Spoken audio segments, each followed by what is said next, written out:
राधे राधे प्रिय दर्शकों, यह एक ऐसे बूढ़े पिता की कहानी है जिसको सुनकर हर पिता को यही लगेगा कि काश बेटे ने पिता की बात मान ली होती। किशोर जी की उम्र 70 वर्ष की हो गई थी। किशोर जी अभी भी काफी मेहनत करने के लिए तैयार रहते थे। वह हमेशा सुबह 5 बजे उठ जाया करते थे, जबकि उनके बहू बेटे सो रहे होते थे। किशोर जी सुबह जल्दी उठकर बाहर की सफाई, जैसे कि आंगन में झाड़ू लगाना, वहां पर 2-3 आम के पेड़ थे और कई प्रकार के पौधे थे। सबके पत्ते गिर जाया करते थे। किशोर जी सुबह सारे पत्तों को समेटकर आग लगा दिया करते थे। उनका यह रोज का काम था। वह बाहर की साफ सफाई बेटे बहू के उठने से पहले ही कर दिया करते थे। घर में इधर उधर जो चीजें फैली रहती थी, वह भी धीरे धीरे संभाल कर रख दिया करते थे। अपने कमरे का बिस्तर मोड़कर वह अपने चारपाई में एक किनारे रखकर और फिर बाहर की सफाई करने के बाद हाथ पैर धोकर कमरे में आ जाते। जब तक 7 बज चुका होता था, उनकी बहू उनके लिए चाय लाकर देती। किशोर जी का वही टाइम था, अभी चाय पी रहे थे। तभी उनके बेटे की आवाज आती है, रेखा, मैं जा रहा हूँ, मेरे लिए टिफिन बनाया कि नहीं? रेखा किचन से टिफिन लेकर बाहर आती है और नीरज के ऑफिस बैग में रखते हुए कहती है, हाँ जी, मैंने आपके बैग में रख दिया। जल्दी जल्दी में नीरज टिफिन उठाकर बाहर निकल जाता है। किशोर जी की थोड़ी सी चाय बची थी, वह टेबल पर रखकर बाहर निकलने के लिए आवाज देते, बेटा नीरज, मेरी बात तो सुन। नीरज पिताजी की आवाज नहीं सुन पाता और जल्दी जल्दी से बाहर निकल जाता है। अपनी स्कूटी स्टार्ट करने लगता है। इधर रेखा ने देखा कि किशोर जी अपने पिताजी से बात करने के लिए दरवाजा खोलकर बाहर आने की कोशिश कर रहे थे। जैसे ही उन्होंने अपनी चप्पल में पैर डालना शुरू किया, तो रेखा ने किशोर जी के कमरे का दरवाजा बंद कर दिया। किशोर जी कहते हैं, बहू, दरवाजा खोल, मुझे मेरे बेटे नीरज से बात करने दे। रेखा ने कहा, यह दरवाजा अब नहीं खुलेगा। उसने बाहर से दरवाजा लॉक कर दिया और कहती है, तुम्हारी आदतें बहुत बिगड़ चुकी है बुढ़ऊ, अब इसी कमरे में सड़ो, तब जाकर मालूम पड़ेगा कि पेट ईमानदारी से भरता है या रोटी से। बहू, ऐसा मत कर, मुझे नीरज से बात करने दे। नीरज जो करने जा रहा है वह उसके लिए सही नहीं है। रेखा बाहर से कहती है, हमारे लिए क्या सही है क्या गलत है वह हम सब अच्छी तरह से जानते हैं। तुम्हारे संस्कारों में रह रहकर हमारा आज तक कुछ भला नहीं हुआ। तुम्हारे इस ईमानदारी और सच्चाई ने हमें दिया ही क्या है। हम वही पुराने 50 साल के मकान में रह रहे हैं। बेटे को सस्ते से स्कूल में डाल दिया है। नीरज के पास वही कबाड़ स्कूटी है जिसे लेकर रोज वह कोर्ट में जाता है। मेरे बहुत सारे शौक होते हैं, लेकिन नीरज की इनकम को देखकर मैं सब मार देती हूँ। मेरी सहेलियों के पास महंगी साड़ी, महंगी ज्वेलरी, क्या क्या चीजें नहीं है, वह सब कार से चलने लगी है। नीरज के साथ वाले जितने भी वकील थे, सबके पास नए नए बंगला हो गया है। सब महंगी कार से आते हैं और उनकी पोजीशन कुछ अलग ही होती है। नीरज वही खटारा स्कूटी से जाता है। कितनी शर्म की बात है।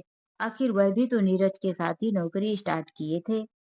पिताजी ने कहा, बहू, नीरज ईमानदारी से कमा रहा है, हमारा घर खुशियों से भरा है, हमें किस चीज की कमी है, हमारा घर बड़े अच्छे से चल रहा है। तुम्हारा बेटा भी अच्छी ही स्कूल में पढ़ रहा है।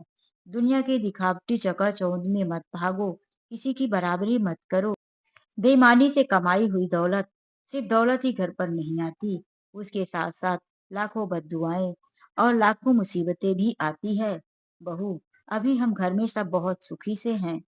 लेकिन बहू ने एक नहीं ना, बाहर से दरवाजा बंद करके अपने कमरे में चली जाती है और अपनी माँ से फोन पर बातें करने लगती है। माँ को वही सब बताती है कि माँ, मैं काफी परेशान हो गई हूँ। यह मेरा बूढ़ा ससुर बात बात पर हम दोनों पति पत्नी के बीच में आ जाता है। इस बार इतना अच्छा केस नीरज के हाथ लगा है, हम इसे नहीं छोड़ने देंगे। माँ, तुम जानती हो, एक बहुत बड़े ठेकेदार ने नीरज को अपना केस लड़ने के लिए हायर किया है। वह अपनी फाइल और चेक नीरज के पास छोड़कर गया है। मेरी फाइल पढ़ लेना, इसके बाद इस चेक में जितनी रकम चाहिए भर लेना, तुम्हारे मन पर। उसे पता है कि नीरज ने आज तक कोई केस नहीं हारा है। बस माँ, बात इतनी सी है कि वह ठेकेदार एक पुल बना रहा था जिसमें काफी मजदूर लगे हुए थे। ना जाने किस वजह से वह पुल आधा बनकर ढह जाता है और वहां पर कुछ मजदूरों की जान चली जाती है। कुछ मजदूर घायल हो जाते हैं। उसमें कुछ महिला पुरुष बच्चे सभी हुआ करते थे माँ। लेकिन इसमें उस ठेकेदार की क्या गलती? सभी तो अपने अपने बिजनेस में खाते हैं। उस ठेकेदार ने भी खाने की कोशिश की। उसने भी अपने तरीके से वह पुल को बनाया और वह पुल पूरा होने से पहले ही गिर गया। माँ, आज उसका केस निखिल को मिला है और वह अपनी जान बचाने के लिए हमें बहुत सारी रकम देने को तैयार है। लेकिन यह मेरा बूढ़ा ससुर है तो कह रहा है कि किस तरह से गरीब मजदूरों की जान गई है। टीवी में उसने देखा था कि न्यूज़ वाले कितना बढ़-चढ़ कर बता रहे थे, कितने बच्चे अनाथ हो गए थे। माँ, जो हो गया सो हो गया, अब उसे कोई वापस तो नहीं ला सकता। अगर नीरज यह केस लड़ते हैं, उस ठेकेदार को निर्दोष साबित कर देते हैं, तो बताओ हमारा भविष्य तो सुधर जाएगा ना। माँ सुनकर कहती है, बेटी तू ठीक तो कह रही है, तेरे ससुर को इसमें क्या तकलीफ है? अगर बेटा कुछ अच्छा कर रहा है, कुछ कमा रहा है, तो तेरे ससुर को इतनी ईमानदारी की जो लत लगी हुई है, उसे तू निकाल और नीरज को समझा दे कि यह केस लड़ ले। हाँ माँ, मैं ऐसा ही करूंगी। आज शाम को जब नीरज आएंगे तो मैं उन्हें सारी बातें बताऊंगी और उन्हें समझाऊंगी कि यह केस लड़ो। अगर उन्होंने यह केस नहीं लड़ा ना माँ, तो देख लेना मैं उनके साथ झगड़ा कर दूंगी। मैं उनका साथ छोड़ दूंगी। माँ ने कहा, बेटी इतना मत करना, बस उन्हें तुम समझाओ, वे समझ जाएंगे। अब फोन कट हो चुका था। इधर रेखा तैयार होकर बाहर चली जाती है और अपने बूढ़े ससुर को उसी कमरे में बंद रहने देती है। वहां अंदर बंद वही पुरानी सी लकड़ी की कुर्सी में बैठकर किशोर जी सोचने लगते हैं। वह एक समय पर किसान हुआ करते थे, बड़े मेहनती थे। सुबह 6 बजे से लेकर अंधेरा होने तक खेतों में काम किया करते थे। उनकी पत्नी खेतों में खाना लेकर जाया करती थी। उनका बेटा नीरज भी अपनी माँ के साथ जाता था। किशोर जी कहा करते थे, तुम बेटे को खेतों में मत लाया करो, बेटे को स्कूल भेजो। यह हमारा बेटा किसानी नहीं करेगा, पढ़ लिख कर बड़ा अफसर बनेगा। ऐसा ही हुआ। किशोर जी अपने बेटे को स्कूल भेजने लगते हैं और उनकी पत्नी कौशल्या जी उनके पास खाना लेकर जाती, खेतों में उनकी मदद करती और बेटे को स्कूल भेजती। समय के साथ साथ बेटा पढ़ लिख कर आगे निकलता गया। उनका बेटा नीरज भी काफी ईमानदार था। वह स्कूल में काफी मेहनत करता था और अच्छे नंबर से पास भी होता था। अपने बेटे पर उन्हें बड़ा नाज था। जब उनका बेटा मात्र 16 साल का हो गया था, तो एक दिन उनकी पत्नी कौशल्या जी खेतों में दोपहर को खाना लेकर आई थी, लेकिन अचानक से उनकी तबीयत बिगड़ गई। उन्हें खेतों पर ही उल्टी होने लगी थी। किशोर जी ने कहा, कौशल्या, जब तुम्हारी तबीयत खराब थी तो तुम खेतों में क्यों आ गई? कौशल्या जी ने कहा, देखो जी, थोड़ा थोड़ा सिर तो घर पर ही दुख रहा था।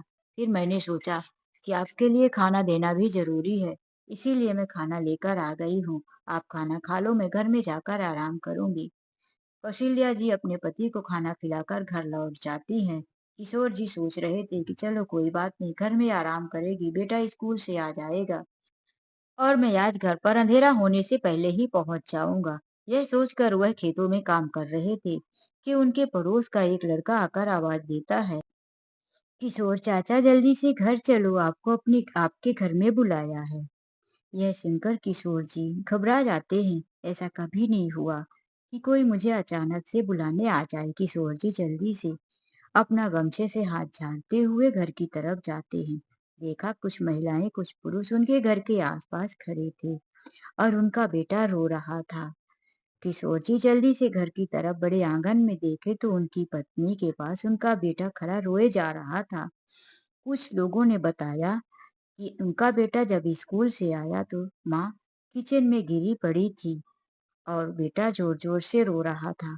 बेटे की रोने की आवाज सुनकर पड़ोस की वही महिला उनके घर आती है और उनकी पत्नी को देखी तो वह मृत पड़ी थी। किशोर जी को समझ में नहीं आया कि इतनी जल्दी उनकी पत्नी को क्या हो गया। वह भी बहुत रोने लगे और कहने लगे, अभी अभी तो मेरी कौशल्या मेरे पास थी, मुझे खाना लेकर गई थी। हाँ, उसे थोड़ी सी उल्टी हो गई थी खेतों में, तो मैंने सोचा कि शायद इसे धूप लग गई है और धूप के कारण यह यहाँ पर बीमार सी लग रही है। इसीलिए मैंने कहा कि घर में जाकर आराम करो। मुझे क्या पता था कि मेरी कौशल्या की यह मेरी अंतिम मुलाकात होगी। बहुत रोते रहे, बहुत दुखी हुए, लेकिन वह कर क्या सकते थे, भगवान के आगे किसकी चलती है। नीरज बिन माँ का हो जाता है। अभी वह मात्र 6 साल का था। पहली कक्षा में उसका एडमिशन करवाया गया था। नीरज को उसके पिताजी गले लगा लेते हैं और उसके लिए अपने सारे दुखों को भूलकर उसी के लिए जीने की शुरुआत करते हैं। नीरज को स्कूल भेजते हैं और माँ और पिता दोनों की जिम्मेदारी निभाने लगते हैं। नीरज धीरे धीरे बड़ा होता है और किशोर जी को भी उससे कई उम्मीदें जोड़ने लगती है। वैसे तो पड़ोस के और रिश्तेदार लोग कई बार कहते हैं कि भी आपका बेटा छोटा है, 6 साल का है, शादी कर लो, घर संभालने के लिए पत्नी और बच्चे के लिए माँ मिल जाएगी। किशोर जी कहते हैं नहीं, मैं अपने बेटे के लिए सौतेली माँ नहीं लाऊंगा। रही बात घर संभालने की, तो मैं अपना बेटा और अपना घर संभाल लूंगा। मुझे किसी की जरूरत नहीं है। मुझे पत्नी जरूर मिल जाएगी, लेकिन वह मेरे बेटे के लिए अच्छी माँ साबित होगी कि नहीं, यह कहा नहीं जा सकता और सौतेली माँ सौतेली ही होती है। किशोर जी ने किसी की एक नहीं सुनी और अपनी शादी भी नहीं की। वह अपने बेटे को खूब पढ़ाते लिखाते, उसके साथ पूरा समय देते। नीरज भी अपने पिता के उम्मीदों पर खरा उतरा। बीए किया, बीए के बाद उसने एलएलबी कर लिया और अपने ही यहाँ के कोर्ट में वकील बन गया। किशोर जी को तो खुशी का ठिकाना ना रहा। वह हमेशा सिखाते, बेटा ईमानदारी का ही केस लड़ना। यदि तुम्हें पता है कि इस केस में गड़बड़ है तो उसे मत लेना। किसी गलत इंसान का केस लेकर उसे कोर्ट में कभी जितवाना मत। किशोर की बात नीरज हमेशा मानता रहता था। फिर उसकी शादी हो जाती है रेखा नाम की लड़की से। रेखा काफी लालची और धन दौलत की शौकीन थी। ये बात उसको बिल्कुल पसंद नहीं आती थी कि उसका पति नीरज ईमानदारी से थोड़े मोड़े पैसे कमा कर लाए, क्योंकि ईमानदारी से कमाया हुआ धन बेईमानी के धन से कम ही आता है। बेईमानी का धन दोनों हाथ से लोग खींचकर घर पर लाते हैं, लेकिन वह गम और मुसीबत भी लेकर आता था। यह बात रेखा को कौन समझाए। अब तक नीरज ने जो भी केस लिया था, सब अच्छा और ईमानदारी का केस हुआ करता था, इसीलिए वह जीत भी जाता था। लेकिन आज उसे एक ऐसा केस मिला था जिसमें बेईमानी साफ साफ झलक रही थी। जिस ठेकेदार की गलती से पुल गिरा था और कई लोगों को अपनी जिंदगी से हाथ धोना पड़ा था, उसी का केस आज नीरज को लड़ने को मिला था। जबकि कोई भी वकील उस केस पर हाथ डालने के लिए तैयार नहीं था, क्योंकि साफ साफ मीडिया वालों ने न्यूज में हर जगह यही साबित हुआ था कि ठेकेदार की गलती से यह पुल गिरा है और कई गरीब मजदूरों की जान गई है। कैसे तड़प तड़प कर उस पुल के नीचे दबे थे, कितने के माँ बाप के घर उजड़ गए थे, कितने बच्चे अनाथ हो गए थे। लेकिन नीरज की पत्नी को वह सब के दुख नहीं दिखाई दे रहा था। वह तो सिर्फ दौलत देख रही थी और उसके घर में ठेकेदार खाली चेक रखकर गया था। नीरज, जितनी चाहिए रकम भर लेना, लेकिन फैसला मेरे पक्ष में होना चाहिए। बस। रेखा को तो दौलत दिख रही थी, इसके पीछे का क्या होगा, कितनी मुसीबतें नीरज को झेलनी पड़ेगी, यह सब वह नहीं देख रही थी। शाम को 4:30 बज चुके थे। अभी तक रेखा ने अपने ससुर को कुछ खाने को भी नहीं दिया था। उसने सोचा, नीरज के आते ही इस बुढ़ऊ का दरवाजा खोल दूं ताकि नीरज को कुछ पता ना चले। वह दरवाजा खोलकर ससुर से कहती है कि बुढ़ऊ, तुम्हें आज के लिए यह सबक काफी होगा। अगर तुमने अपने बेटे को उस केस को लड़ने से मना किया तो तुम देख लेना, मैं तुम्हारा घर छोड़कर चली जाऊंगी और उससे पहले तुम्हारे ऊपर इतनी धारा लगाऊंगी कि तुम भी जेल में सड़ते रहोगे। मैं अपने मायके में जाकर केस दर्ज करवा दूंगी कि तुम मेरे ऊपर दहेज के लिए मुझे परेशान करते हो, मेरे ऊपर घरेलू हिंसा करते हो, मेरे पति के चले जाने पर मुझ पर गाली गलौज करते हो और फिर मैं कभी इस घर में लौटकर नहीं आऊंगी। यह सुनकर तो किशोर जी को बहुत बुरा लगा। वह एक किसान थे, पढ़े लिखे कम थे। बस वह जानते थे कि औरतों के अत्याचार अगर पुलिस केस हो जाए तो पुरुष लोग बचते नहीं हैं। वह सबूत गवाही सब नहीं जानते थे, इसीलिए वह रेखा की बातों से डर जाते हैं और जब शाम को नीरज आता है तो वह नीरज से कुछ नहीं बताते, चुप रहते हैं। नीरज को देखते ही रेखा जल्दी से अपने ससुर के लिए थाली परोस कर ले जाती है और कहती है कि लो पापा जी, खाना खा लो, कितनी बार कहा है कि शाम को जल्दी खा लिया करो, मुझे देर हो जाती है, हम लोग आराम से खाते हैं, लेकिन आपको पूरी नींद लेनी चाहिए। यह देखकर नीरज काफी खुश होता है कि रेखा मेरे पापा का कितना ध्यान रखती है। ससुर जी सुबह से भूखे थे, खाना देखते ही वह जल्दी जल्दी जो मिला था खा लिए थे। लेकिन उनका आत्मा अभी भी तड़प रही थी कि वह कैसे अपने बेटे को समझा दे और बहू की धमकी के आगे डरे हुए भी थे। इधर शाम को जब नीरज घर आता है, अपने कमरे में गया तो रेखा ने नीरज को समझाना शुरू कर दिया। क्या सोचा है इस फाइल के बारे में नीरज? अभी भी तुम्हारी किस्मत तुम्हारे सामने खड़ी है। देखो नीरज, किस्मत एक बार दरवाजा खटखटाती है और बदकिस्मती कई बार। अगर तुमने किस्मत के आने पर दरवाजा नहीं खोला तो हम इसी गरीबी में सारी उम्र जीते रहेंगे। तुम ले लो यह फाइल, पढ़ो एक बार और इस चेक में अपने मनमानी पैसे भर लो। जब तुम्हें इतने पैसे मिलने वाला है तो तुम आती हुई लक्ष्मी को क्यों हटा रहे हो? नीरज का मन नहीं था, लेकिन बार बार रेखा कहती गई तो एक बार नीरज ने उस फाइल को उठाकर पढ़ना शुरू कर दिया। नीरज के हाथ में फाइल देखकर रेखा सातिर भरी मुस्कान होठों पर लाई। अब रेखा के सपनों की पहली सीढ़ी शुरू हो चुकी थी। नीरज के हाथ में फाइल थी, उसको अपने सपने पूरे होते हुए दिखाई दे रहे थे। उधर ससुर को तो उसने चेतावनी दे दिया था कि वह कुछ भी ना बोले इस बारे में। नीरज काफी देर रात तक फाइल को पढ़ता रहा और रेखा चेक को संभाल कर रखी। फिर जब वह सोने आया तो रेखा ने पूछा, नीरज फाइल पढ़ लिया, क्या इरादा है? नीरज ने कहा, एक बार और सोच लो यार, किसी भी वकील ने इस केस को लेने से मना कर दिया है। पिताजी भी मना कर रहे हैं।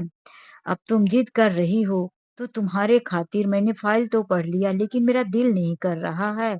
देखो, यह साफ साफ झूठ है, मुझे भी पता है कि इसमें गलती ठेकेदार की ही है। फिर मैं उसके पक्ष में फैसला लाने की कोशिश कैसे करूं? रेखा ने कहा, देखो कोर्ट कचहरी में ये सब होता रहता है। तुम्हारा काम है तुम्हारे पास आए हुए क्लाइंट को जितवाना और उससे पैसे लेना। सच और झूठ का फैसला करने वाले तुम कौन होते हो? कुछ बातें भगवान पर और अपनी किस्मत पर भी छोड़ दो। बहुत समझाया रेखा ने। आखिर नीरज भी एक इंसान था। दौलत की लालच में वह भी रेखा के साथ आ गया। वह कहने लगी, देखो, इस केस से जीतने के बाद तुम्हारे पास नया घर, नया बंगला और नई कार होगी। कब तक वह खटारा स्कूटर में चलते रहोगे? तुमको शर्म नहीं आती? बाकी वकीलों के बीच में तुम यह एक स्कूटी लेकर पहुंच जाते हो। अपनी पोजीशन कब सुधारोगे? रेखा ने इतना सब कुछ कहकर सुनाया कि नीरज का आखिर मन बदल ही गया। दूसरे दिन सुबह फाइल लिया और चेक लिया पहुंच गया उस ठेकेदार के ऑफिस में। ठेकेदार ने जब नीरज को देखा तो समझ गया था कि शिकार मेरे कब्जे में आ चुका है। वह वहां चेक रखा और फाइल रखा और बोला, मैंने वकालतनामा को साइन कर दिया है। आपका यह फाइल कल मैं कोर्ट में दाखिल कर दूंगा और आपको जब डेट मिलेगी वह भी मैं सूचित कर दूंगा। यह सुनकर वह ठेकेदार बहुत खुश हुआ और कुछ नोट की गड्डी उसके पास बढ़ाते हुए बोला, यह एडवांस के तौर पर ले जाओ, बाकी चेक तो तुम्हारे पास पड़ा ही है। जब चाहे अपने मनमानी रकम भरकर आ जाना। नीरज अंदर से घबराया हुआ लेकिन थोड़ा मुस्कुराकर कहा, इसकी जरूरत नहीं है। ठेकेदार ने जबरदस्ती करते हुए कहा, क्यों जरूरत नहीं है? हर इंसान पैसे के लिए ही काम करता है, रखो। उसके जबरदस्ती करने पर नीरज ने वह पैसे अपने बैग में रख लिए और वहां से भागा भागा घर आया। अंदर आते ही उसने अपनी पत्नी को वह पैसा दिया। लो, एडवांस के तौर पर ठेकेदार ने पैसा दिया है। पैसा काफी बड़ी रकम थी। आज रेखा पहली बार उतनी बड़ी रकम देखी थी। उसकी आंखें फटी रह गई। वह खुशी के मारे चहक उठी और कहने लगी, देखो ये हुई ना बात। अब इससे हमारे कितने सपने पूरे हो सकते हैं। नीरज अभी भी थोड़ा सा घबराया था, लेकिन वह अब फंस चुका था। उसे भी दौलत का मोह लग चुका था। इधर सब कुछ नीरज के पिताजी देख रहे थे, लेकिन वह अब कुछ कर नहीं पा रहे थे। उनके बस में नहीं था। अब बेटा बहू के बस में हो चुका था। वह भगवान से प्रार्थना कर रहे थे कि हे भगवान, मेरे बेटे को सही रास्ता दिखाना। नीरज के उस केस को लेते ही खबर फैल गई। सारे मजदूरों को पता चल गया कि नीरज वह केस ले रहा है। सभी को बहुत गुस्सा आया। वैसे तो वह नीरज के पिताजी किशोर जी की बहुत इज्जत किया करते थे, जानते थे कि किशोर जी एक शरीफ इंसान हैं, लेकिन आज बेटे ने ऐसा कदम उठाया है। भीड़ में कई लोग उसके घर के सामने इकट्ठा हो गए और उससे बात करने के लिए उसे आवाज देने लगे। नीरज काफी देर तक दरवाजा नहीं खोला। भीड़ काफी इकट्ठा हो चुकी थी। जब दरवाजा खोला तो कई लोगों ने उससे बात करना चाहा कि नीरज, तुम यह केस वापिस कर दो। हम तुम्हारे पिता की बहुत इज्जत करते हैं, वरना आज हम मुंह से नहीं लाठियों से बात करते।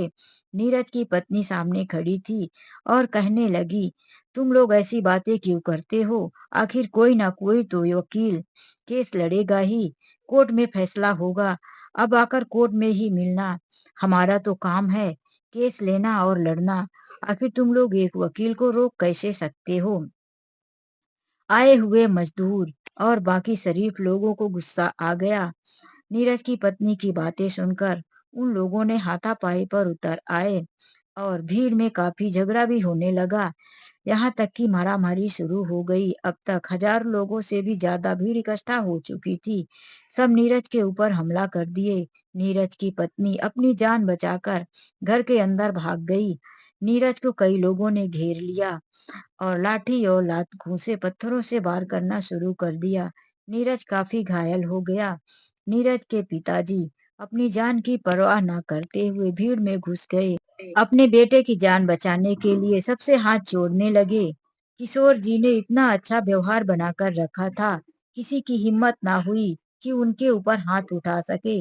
उन्हें देखकर सब पीछे हट गए। अब तक उनका बेटा नीरज काफी घायल हो चुका था। वह एम्बुलेंस मंगवाई और अपने बेटे को हॉस्पिटल लेकर गए। पुलिस भी अब तक आ चुकी थी। पुलिस ने सारे मामले की जांच की और नीरज के घर की छानबीन भी की। तो नीरज के घर में काफी पैसे मिले। वह ब्लैक मनी के रूप में पकड़ी गई। उस पैसे के बारे में जब पूछा गया तो नीरज की पत्नी ने बताया कि यह एक ठेकेदार के केस लड़ने के लिए पैसे मिला है।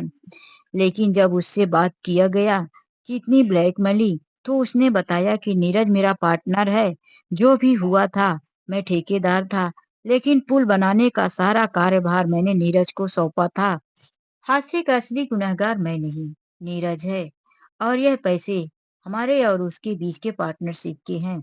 हर महीने में उसे बड़ी रकम दिया करता था, क्योंकि उसको वकालतनामा से इतने पैसे नहीं मिलते थे जितने उसकी पत्नी और उसके घर की जरूरतें पूरी हो सके। उसने अब पैसे देते हुए रिकॉर्डिंग भी कर लिया था और कहने लगा, इतने छोटे से केस की कोई इतनी बड़ी रकम देता है? यह तो हम दोनों के पार्टनरशिप के पैसे हैं। जो भी आते थे, नीरज को मैं उसमें से कुछ परसेंट पैसे दिया करता था। यह देखकर नीरज की पत्नी कहने लगी कि यह सब झूठ है। कभी भी नीरज किसी के साथ किसी भी बिजनेस में पार्टनरशिप नहीं थे। वह तो सिर्फ एक वकील थे। लेकिन अब नीरज की पत्नी की सुनने वाला कौन था? पुलिस ने जब नीरज के कमरे की ओर भी छानबीन की, तो नीरज की पत्नी रेखा के पर्स में वह चेक भी मिल गया जिसमें अभी रकम भरी नहीं गई थी। अब साबित होता था कि इनका लेन देन पैसे का काफी समय से चल रहा था। पुलिस ने नीरज को गिरफ्तार कर लिया और रेखा को भी पुलिस ने गिरफ्तार किया, क्योंकि पर्स में उसके चेक मिला। पुलिस का कहना था कि ये सब कुछ जानती थी और अपने पति के काम में यह भी शामिल थी। ठेकेदार ने भी यह साबित कर दिया था कि ये दोनों पति पत्नी मिले हुए थे। वह तो फंसा ही था, जमानत पर छूट चुका था और बाकी केस लड़ने वाला था। लेकिन अब नीरज भी बुरी तरह से फंस चुका था। रेखा और नीरज दोनों जेल जा चुके थे। बूढ़े पिता अपने सिर पर हाथ रख रोते रह गए, पछताते रह गए। बेटा, मैंने तुझे कितनी ईमानदारी से पढ़ाया, रातों दिन मेहनत किया, खेती किसानी की। तेरे लिए मैंने दूसरी शादी नहीं की, तुझे ही अपने जीवन का सब कुछ समझा। लेकिन आज तू पत्नी के कहने पर गलत रास्ते पर चला और तेरी यह हालत हो गई। बेटा, दौलत की लालच ने तुझे कहां से कहां लाकर खड़ा कर दिया। तू जितना ईमानदारी से कमाता था, उसी में हम कितने खुश हुआ करते थे। लेकिन अब पिता के रोने और पछताने से क्या होता है? बेटा, अब तो अपनी गलती की सजा भुगत रहा था। जेल में रेखा और नीरज दोनों पछता रहे थे। नीरज का वकालत का लाइसेंस भी रद्द हो सकता था, उसे सजा भी हो सकती थी। नीरज अपने किए हुए पर काफी पछता रहा था। उसकी सालों की बनी बनाई इज्जत भी बिगड़ चुकी थी। अब घर पर बचे थे बूढ़े पिता, वह फिर से अकेले हो चुके थे। आज उन्हें अपनी पत्नी की बहुत याद आ रही थी। पत्नी से उन्होंने वादा किया था कि बेटे को पढ़ा लिखा कर एक अच्छा अफसर बनाऊंगा। वह पत्नी की फोटो के सामने रोकर कह रहे थे कि मैंने पूरी कोशिश की, लेकिन न जाने कहाँ कमी रह गई, जो आज हमारा बेटा इस गलत रास्ते पर चला गया। अब बूढ़े पिता अपना पेट भरने के लिए मेहनत मजदूरी के लिए निकल पड़े थे। तो दोस्तों, यह जिंदगी का सफर आपको कैसा लगा? किशोर जी की जिंदगी का सफर। आशा करती हूँ कि कहानी आप लोगों को अच्छी लगी होगी। कहानी अच्छी लगी हो तो वीडियो को लाइक करना, चैनल में यदि पहली बार आए हैं तो सब्सक्राइब करना मत भूलिए। चलिए मिलते एक नई कहानी में। आज के लिए बस इतना ही। राधे राधे।